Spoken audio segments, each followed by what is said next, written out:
Thank you, Mr. Chairman, and thank you to our witnesses for being here today. America's partnership with Israel is of critical importance.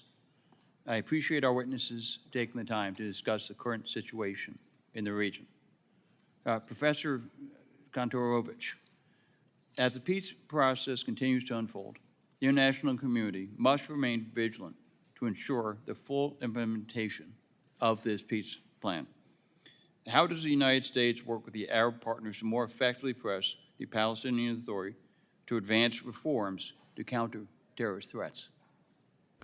So nobody can force the Palestinian Authority to do anything other than, to be who they're not.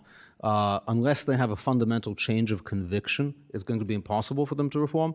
And I want to say the Palestinian Authority has always had the position that any state that they want should begin free of any Jews. That's a very fundamental position. That's a position completely at odds with the idea of this is a land that belongs to everyone. So, until they download a different ideology, I think it's going to be very hard for them to move forward. And the pressure really needs to be on the ideology and the belief system that leads them to act. They didn't accidentally adopt pay for slay. It wasn't a mistake. It was a consequence of deeply held beliefs. And if they still hold those beliefs, they will continue to try to act on them. Professor, the partnership between the U.S., Israel, Greece, and the Republic of Cyprus, sometimes referred to as the 3+1 partnership, offers a strategic opportunity to counter terrorism in the Eastern Mediterranean. As the peace plan moves forward, how can the United States and Israel leverage the 3+1 partnership to support Israel and to promote peace in Judea, Samaria, and across the Middle East?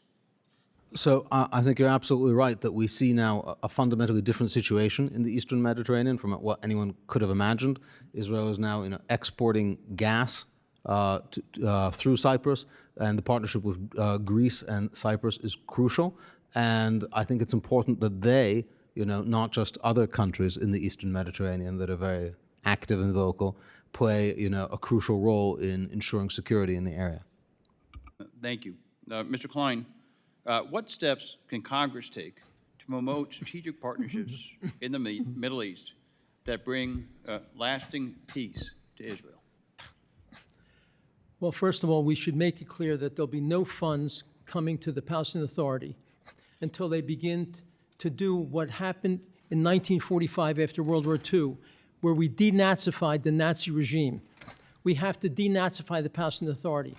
We should start with America demanding that the Fatah Charter, not the PLO Charter, the ruling party charter, which states, quote, "We oppose any political solution offered as an alternative to demolishing the Zionist occupation in Palestine and the eradication of the Zionist economic, political, military, and cultural existence." The first thing Congress should do is demand that that Fatah Charter be publicly changed.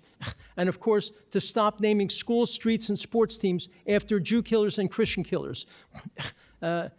That's what Congress should be doing. We should be talking about how this regime does not support the right of Israel to exist as a Jewish state. That's why when they were offered everything, they said no. Congress must be talking about that and start criticizing this regime. I don't hear it from Congress, and I'd like them to really start. Professor Kontorovich, your insights in that regard? I think I will, I don't have much to add on that one. Okay. Thank you. So, Professor, what steps, excuse me, can you describe how the United States and Israel are working together with allies in the region to implement the peace plan that's been agreed to by all parties? Yeah, absolutely. The comprehensive plan for peace is a fundamental breakthrough. It has seen the return of all the living hostages. It has seen a massive reduction in hostilities. At the same time, Hamas is still there, and it's important to just start reading the plan from the beginning. And point one is Gaza is going to be a de-radicalized, terror-free zone, for the benefit of the people who live in Gaza. And the demilitarization of Hamas needs to happen. It's not something that could be deferred. It's perhaps the hardest part, but Gaza will not succeed if terror groups hold arms and weapons, and that is the fundamental essence of the plan, and no one can be distracted from that. Thank you to all of our witnesses for appearing here today. Mr. Chairman, I yield back.